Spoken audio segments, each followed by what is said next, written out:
मन की एकाग्रता ही समग्र ज्ञान है। बल ही जीवन है और दुर्बलता मृत्यु। मौन क्रोध की सर्वोत्तम चिकित्सा है। दिल और दिमाग के टकराव में दिल की सुनो। खुद को कमजोर समझना सबसे बड़ा पाप है। चिंतन करो, चिंता नहीं, नए विचारों को जन्म दो। ज्ञान का प्रकाश सभी अंधेरों को खत्म कर देता है। भय और पूर्ण वासना ही समस्त दुखों का मूल है। शिक्षा व्यक्ति में अंतर्निहित पूर्णता की अभिव्यक्ति है। वह नास्तिक है जो अपने आप में विश्वास नहीं रखता। जितना बड़ा संघर्ष होगा, जीत उतनी ही शानदार होगी। सत्य को स्वीकार करना जीवन का सबसे बड़ा पुरुषार्थ है। समस्त प्रकृति आत्मा के लिए है, आत्मा प्रकृति के लिए नहीं। पवित्रता, धैर्य और उद्यम, ये तीनों गुण में एक साथ चाहता हूँ। आकांक्षा, अज्ञानता और असमानता, यह बंधन की त्रिमूर्तियाँ हैं। हम जो बोते हैं वो काटते हैं। हम स्वयं अपने भाग्य के निर्माता हैं। मेहनत से जीवन की हर मुश्किल से बाहर निकला जा सकता है। हिंदू संस्कृति आध्यात्मिकता की अमर आधारशिला पर स्थित है। ज्ञान स्वयं में वर्तमान है, मनुष्य केवल उसका आविष्कार करता है। अगर स्वाद की इंद्रिय को ढील दी तो सभी इंद्रियां बेलगाम दौड़ेगी।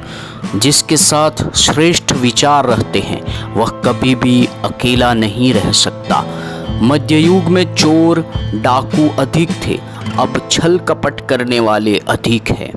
उस ज्ञान उपार्जन का कोई लाभ नहीं जिसमें समाज का कल्याण न हो। अनुभव ही आपका सर्वोत्तम शिक्षक है।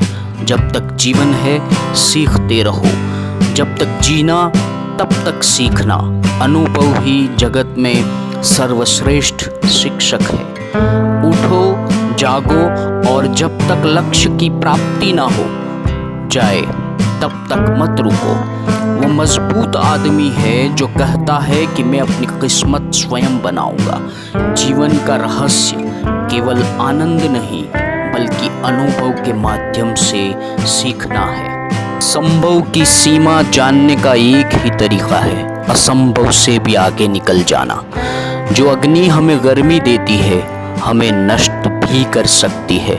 यह अग्नि का दोष नहीं है। सच को कहने के हजारों तरीके हो सकते हैं और फिर भी सच तो वही रहता है। हर काम को 3 अवस्थाओं से गुजरना होता है, उपहास, विरोध और स्वीकृति। वह आदमी अमरत्व तक पहुंच गया है जो किसी भी चीज से विचलित नहीं होता है। दुनिया एक महान व्यायामशाला है जहां हम खुद को मजबूत बनाने के लिए आते हैं। शिक्षा का अर्थ है उस पूर्णता को व्यक्त करना जो सब मनुष्य में पहले से विद्यमान है। जीवन में संबंध होना बहुत ज़रूरी है, पर उससे भी ज़रूरी है उन संबंधों में जीवन होना। जब तक आप खुद पर विश्वास नहीं करते तब तक आप ईश्वर पर विश्वास नहीं कर सकते। मस्तिष्क की शक्तियाँ सूर्य की किरणों के समान है। जब वो केंद्रित होती है चमक उठती है। संगति आपको ऊंचा उठा भी सकती है और यह आपकी ऊंचाई को ख़त्म भी कर सकती है। एक पुस्तकालय महान व्यायामशाला है जहां हम अपने मन को मजबूत बनाने के लिए